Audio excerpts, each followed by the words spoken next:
Va ora in onda Alta Tiratura con Alessandro Gnocchi.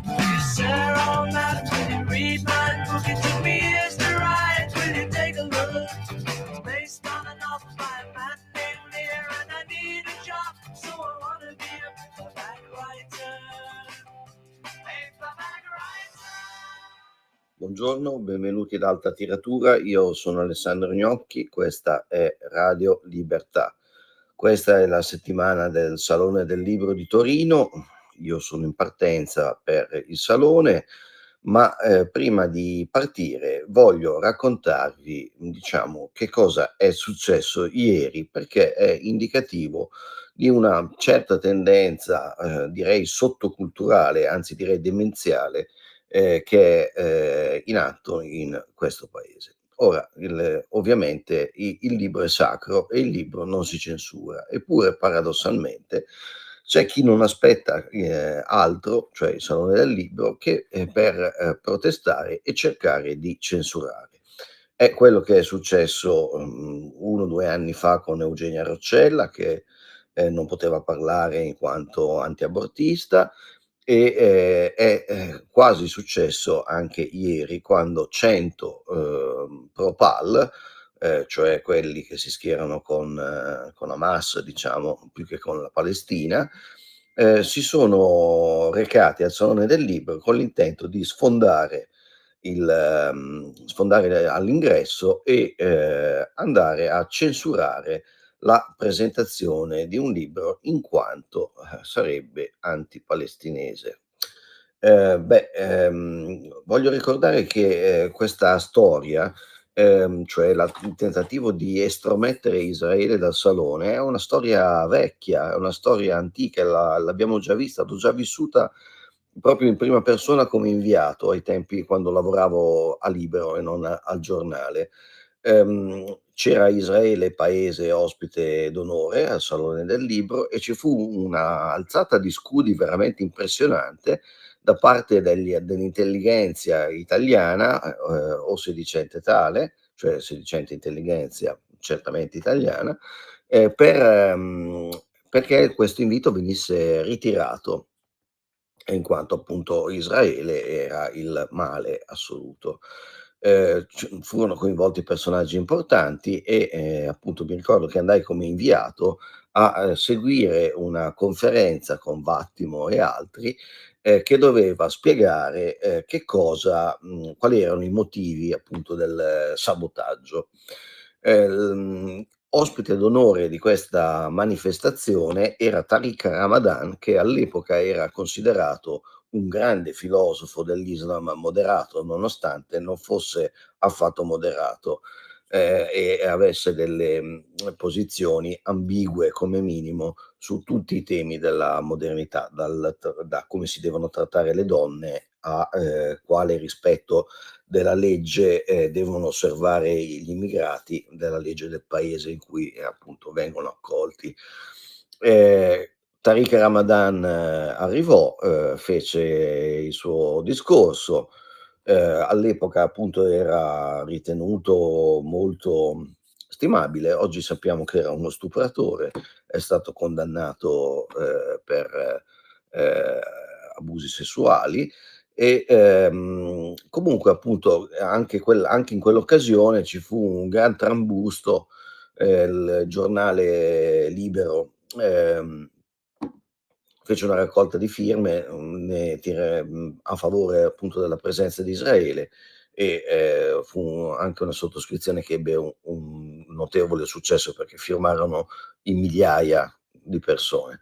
Ma insomma, ognuno può pensarla come crede sulla crisi in Palestina, sulla guerra, su Gaza, ma insomma il libro è sacro, è il primo insegnamento che ci ha dato la storia e anche la storia recentissima con i roghi dei libri da parte dei nazisti e non solo, perché sono stati distruttori di libri anche i comunisti e ben feroci, e non solo i comunisti russi, anche quelli cinesi, per non parlare di quelli cambogiani. Ma comunque adesso il discorso sarebbe questo, insomma, ogni anno il Salone che è, come dire, la casa del pensiero di tutti, o almeno dovrebbe esserlo, viene regolarmente assaltato da imbecilli che invece devono tappare la bocca a qualcuno, altrimenti non sentono di aver fatto il proprio dovere. Ma francamente è una cosa che lascia basiti. Allora, vediamo un po' che cosa accadrà e anche che cosa non accadrà a questo Salone del Libro. Allora, diciamo che secondo me la presentazione più curiosa avviene oggi e è quella, la presentazione del primo tomo di Philip Roth pubblicato da Adelphi. Allora, vi spiego come sono andate le cose. Le cose sono andate così. Philip Roth, che noi tutti conosciamo per La macchia umana, Pastorale americana, Il complotto contro l'America, e chi più ne ha più ne metta. Allora, Philip Roth è sempre stato un autore storicamente marchiato Einaudi, perché è Einaudi, diciamo, che l'ha fatto conoscere al grandissimo pubblico. Però qualche anno fa, quando il contratto degli eredi, in questo caso di Philip Roth, è andato a scadenza con Einaudi, Andrew Wiley, detto lo sciacallo, che poi è una persona gentilissima, cioè l'agente più famoso del mondo, che aveva in carico i diritti di Philip Roth, decise di sottrarli a Einaudi e di accettare l'offerta concorrente di Adelphi. Quindi Adelphi diventa la casa di Philip Roth e insomma è un acquisto importante, perché Philip Roth è un autore, diciamo, non solo ben ricevuto dalla critica, ma anche con un suo pubblico fedelissimo. E quindi era tanta la curiosità per il primo volume. Io cerco di mostrarvelo. Eccolo qua, la copertina a me piace molto, con questo disegno, credo sia di Robert Crumb, molto bello. Mi piace anche mi piace anche il gioco tra i due colori. Quello che non mi piace e che mi risulta assolutamente incomprensibile, anche perché non è spiegato in nessuna parte di questo libro, è il titolo, Portnoy. Ora, Portnoy è il nome del protagonista del libro, ma in lingua inglese questo romanzo si intitola Portnoy Compliant. Aspettate che controllo perché voglio darvelo giusto. Portnoy's Complaint, che in italiano fino a qui è stato tradotto giustamente il lamento di Portnoy. Complaint è una parola che in inglese ha vari significati, ce n'è uno più letterario, cioè il compianto per esempio il compianto del morto, la poesia che si recita per manifestare il lutto durante il funerale. Poi ha un significato psicologico, no? Il lamento, poi ha un significato medico, perché si fa riferimento anche a una malattia che è presente nel libro, che contiene la parola complaint, e insomma ha varie sfumature di significato. Bene, secondo la casa editrice Einaudi, in particolare secondo il curatore Matteo Codignola, questa polisemia del titolo non si può rendere in italiano, e anzi Lamento di Portnoy finisce con intrappolare in uno solo di questi significati il libro, per cui hanno tolto il lamento. Ma insomma è un'operazione che però lascia qualche perplessità, intanto perché lamento è una parola che ha esattamente tutti quei significati che ha il termine corrispondente inglese, perché il lamento per noi è letterario, il lamento è lamentarsi, la lamentela fastidiosa, il lamento è la sofferenza per il lutto, insomma ha tutti i significati della parola inglese, per cui nessuno ha mai sentito il bisogno di cambiare il titolo. Inoltre c'è un altro fattore che rende l'operazione un po' strana, ovvero che cioè, se tu dici complain ha una rete di significati che non si può rendere e quindi tolgo la parola. Ma allora dai ancora meno significato, perché Portnoy cosa significa? Niente, perché in realtà è il nome del protagonista e quindi quello che caratterizzava il titolo era proprio lamento. Quindi, poi complain è nel titolo, definitivo voluto dall'autore, non si può levare, non puoi migliorare il titolo di Philip Roth, non si fa così e, si rispetta l'ultima volontà dell'autore. Fatto sta che, appunto, forse, non so, viene il retropensiero che per far parlare dell'edizione, perché si notasse benissimo e venisse fuori una mezza polemica, come poi è stato sui giornali, insomma niente di che, ma, comunque molti hanno notato ovviamente questa mancanza di mezzo titolo. Forse è stato fatto appunto per attirare ulteriormente l'attenzione.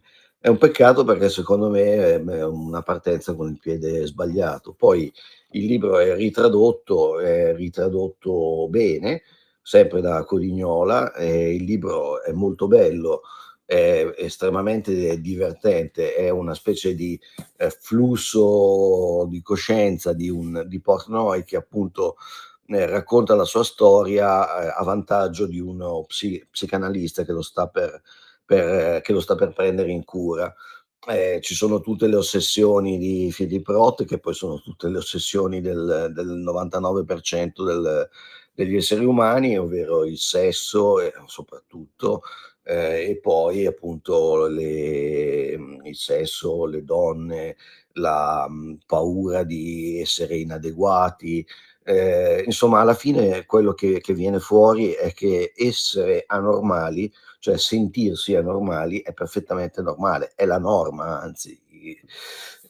Però Philip Roth lo racconta come in una maniera travolgente, no, come se fosse una stand-up comedy. Non so se avete presente quegli spettacoli, che si fanno soprattutto nei paesi di lingua inglese, dove c'è un comico che sale sul palco e fa uno show, a tema. Ricky Gervais è forse il più famoso inglese, fa morir da ridere. Ecco, questo libro è stato concepito un po' in quel modo, cioè come se fosse una specie di stand-up comedy. Quindi è molto ritmato, molto divertente, può essere c'è chi lo ama incondizionatamente e anche chi lo odia, incondizionatamente per questo motivo stilistico e poi perché ci sono tutta una serie di, come dire, di temi che ritornano, che a volte possono dar fastidio, nel senso che, troppo è troppo, e invece, per altri sono irresistibili. Io mi schiero per questa seconda parte. È praticamente l'unico libro di Philip Roth che io abbia apprezzato, tranne forse La macchia umana, che è un altro libro, molto interessante. Ehm, io ve lo consiglio ora a prescindere, ma ve lo consiglio, anzi ve lo consiglio proprio perché, non manca un pezzo di titolo, perché secondo me questo Portnoy ben presto tornerà a chiamarsi Il lamento di Portnoy, perché, questo titolo è completamente privo di significato e, secondo me prima o poi anche Adelphi dovrà ripensarci perché, obiettivamente ha tolto qualcosa al libro. Oggi viene presentato a Torino e lo presenta una persona, titolatissima per farlo, che è Emmanuel Carrère, che è come dire, un grande divo della letteratura francese, amante di Philip Roth, unito a Philip Roth da una certa, come dire, ossessione o tendenza a parlare di sesso. Nel caso di però ecco, in entrambi i casi di un sesso onanistico spesso e, e quindi, sarà un incontro tutto da seguire. Adesso ci ascoltiamo un brano, che è The Trooper degli Iron Maiden.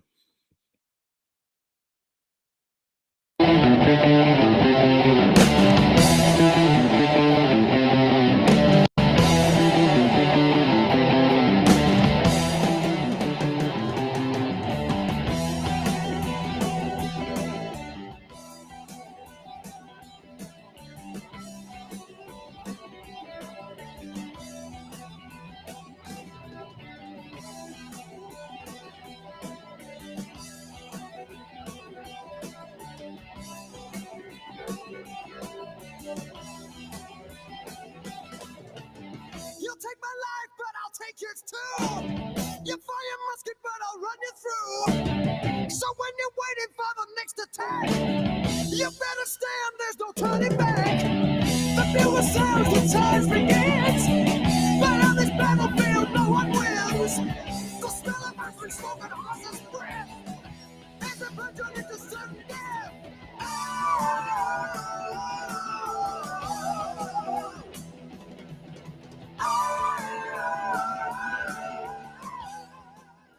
Eccoci tornati ad alta tiratura. Scusate se bevo un sorso di caffè come fanno i conduttori veri, quelli americani, ma anche Fabio Fazio lo fa.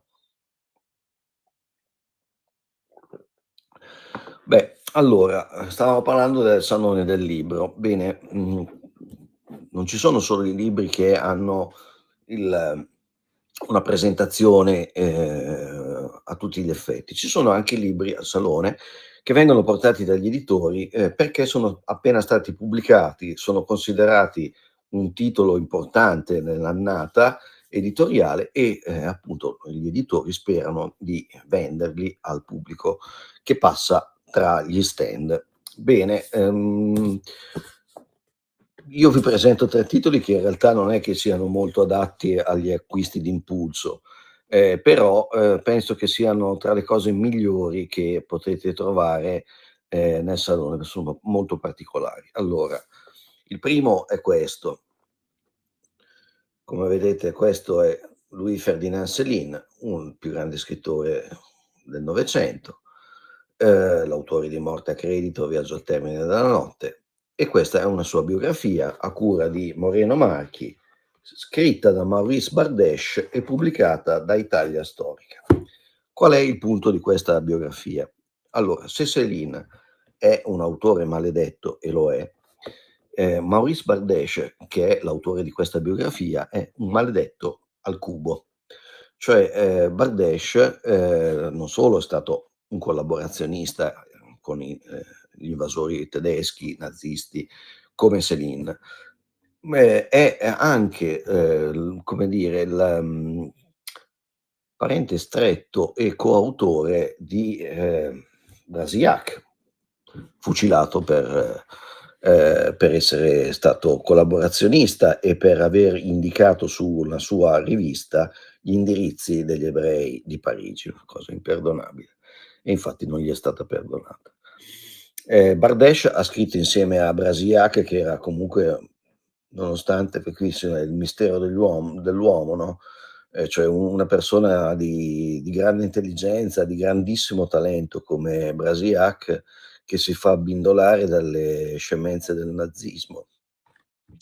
Però dobbiamo distinguere, cioè qui, l'uomo dalla sua opera. Brasillac e Bardesh insieme hanno scritto quella che è la prima storia del cinema, a cui poi tutti, ma proprio tutti, si sono ispirati, e l'hanno scritta in un momento in cui il cinema era, come dire, appena nato e già al massimo del suo splendore, per così dire.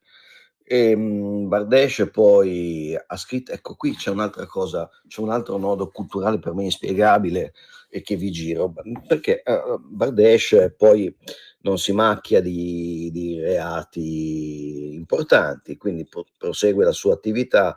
Tutti sanno che era filonazista, lui non si premurava certo di nasconderlo, e ha scritto una serie di saggi veramente notevoli, naturalmente nazionalisti, in una maniera che a volte è un po' sgradevole, però libri notevoli. Questi libri, che ora sono assolutamente introvabili in Italia, furono pubblicati normalmente da editori come, non so, come Longanesi, editori importanti di prima fascia, cioè quelle idee si potevano ancora dibattere negli anni '50. Ehm, è negli anni successivi che sono stati spazzati via. Guardate che è ben curioso, cioè, quelle idee estremiste si potevano discutere tranquillamente nel dopoguerra. A partire dagli anni '60 in poi invece sono state completamente rimosse. E, per la Shoah è successo più o meno il contrario, cioè il contrario, sì, il contrario, cioè, alla fine della guerra, le storie come Se questo è un uomo, il capolavoro di Primo Levi, lasciavano perplessi gli editori perché dicevano: "Vabbè, dopo tanta violenza adesso anche questo, anche la Shoah". Einaudi ha rifiutato la prima edizione di Se questo è un uomo non è marchiata da Einaudi. 10 anni dopo c'hanno ripensato, ma, nel frattempo il libro era già uscito. E ovviamente l'editore a quel punto, nel '58, aveva capito di aver commesso un errore clamoroso la prima volta. Comunque, questa biografia di Céline si fa apprezzare per vari motivi. Bardesh è comunque un grande critico letterario, non solo di Céline, ma anche su altri. E, inoltre, Bardesh è un bravo scrittore lui stesso, di conseguenza, viene fuori una biografia che, come dire, è una specie di biografia collettiva, cioè nel senso anche Bardesh si rispecchia un po' nella storia di Céline, no, e quindi viene fuori la biografia collettiva di quella generazione francese che è cascata a pie pari nel nazismo e anche nell'antisemitismo, diciamolo molto chiaramente. Ehm, e quindi è un libro che ha più di un motivo di interesse. Bardesh è stato, ripeto, un grande critico letterario, non solo per quanto riguarda Céline, ha studiato anche altri autori e, quindi questo libro è molto particolare, ma proprio per questo ve lo consiglio. Lo trovate allo stand di Italia Storica. Il secondo libro, e qua prendo un altro sorso di caffè per farvi capire che sono come uno di quei presentatori americani che ci sanno fare. Vi presento un altro libro che è a dir poco bizzarro, ma interessantissimo. Qui siamo sulle Confessioni dell'ultimo imperatore di Pu Yi, Luni editrice. Chi è Pu Yi? Era l'ultimo imperatore. Bene, quindi questo libro racconta la storia in sostanza di un bambino che dovrebbe essere il nuovo imperatore del celeste impero della Cina. E però, ha la sfortuna di capitare proprio nel periodo in cui, ci sono le rivolte che porteranno alla nascita della Repubblica Popolare Cinese, cioè dello stato comunista cinese. Allora, Puyi è stato 3 volte imperatore, una volta capo del governo, esule per 8 anni, prigioniero per 14, poi ha fatto l'ortolano, il giardiniere, l'attivista comunista, è stato deputato al Congresso nazionale del popolo della Repubblica Popolare Cinese. Questo libro è fatto in pratica con sono i suoi diari, è una sorta di confessione che lui ha dovuto consegnare ai suoi supervisori, ai suoi giudici, come tentativo di autorieducazione, cioè l'imperatore doveva spogliarsi dei panni appunto di imperatore per diventare un bravo comunista e quindi doveva raccontare la sua storia mettendo in luce i privilegi di cui godeva. Naturalmente però oltre alla storia stranissima di questo personaggio, è anche uno dei primi libri che fa capire cosa c'era dentro alla Città Proibita, che è appunto questo immenso quartiere, direi, di Pechino, in cui ci sono i palazzi dell'imperatore e delle alte cariche dello Stato. E, e quindi cioè le toglieva il velo a tutta una serie di complessi rituali, alla vita quotidiana della corte, alle cerimonie solenni, che e poi però, come dire, questo mondo che vive quasi separato, no, da tutto il resto di questo immenso paese, viene travolto perché ci sono le rivolte, la guerra civile, l'invasione giapponese, la fine dell'impero, la nascita della Repubblica, la guerra mondiale, e poi lui c'è la fuga, la prigionia, l'internamento, insomma è una grande avventura è tutto vero, è estremamente affascinante. E lui, Puyi, era nato nel 1906 e insomma ha avuto una storia veramente, veramente incredibile. È ritornato, diciamo, nelle tombe imperiali solo nel 1999, era morto nel 67 a Pechino, dopo che era successo veramente di tutto. È un libro che vi consiglio perché lo puoi vedere come uno spaccato di storia del Novecento, che riguarda anche noi, perché stiamo parlando comunque del comunismo, di Mao, di cose che sono ben note e che hanno fatto parte indirettamente anche della storia italiana.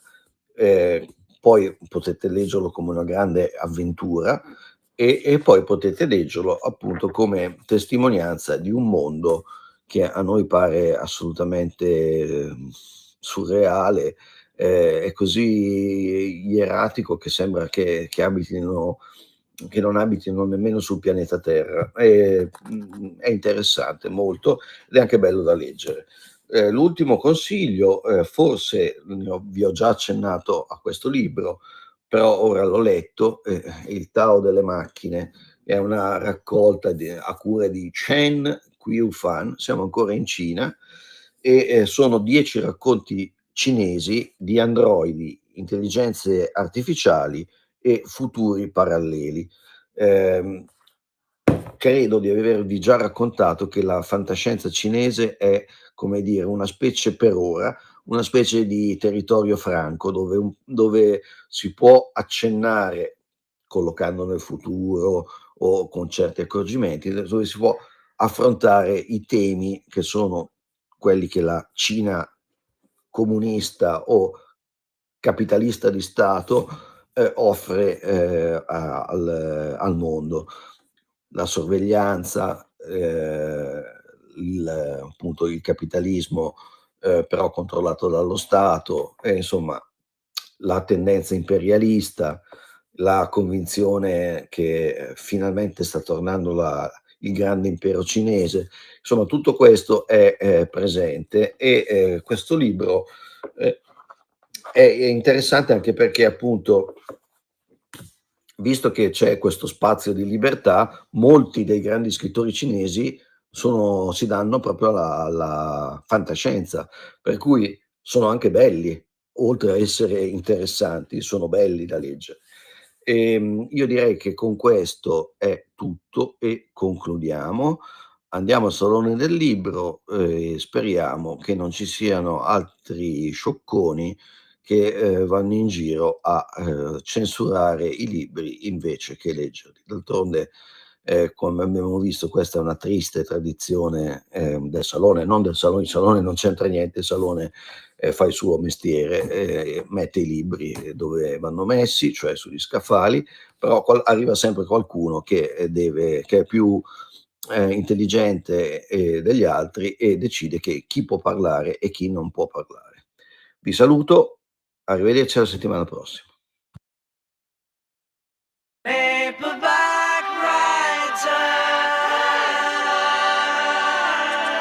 Avete ascoltato Alta Tiratura.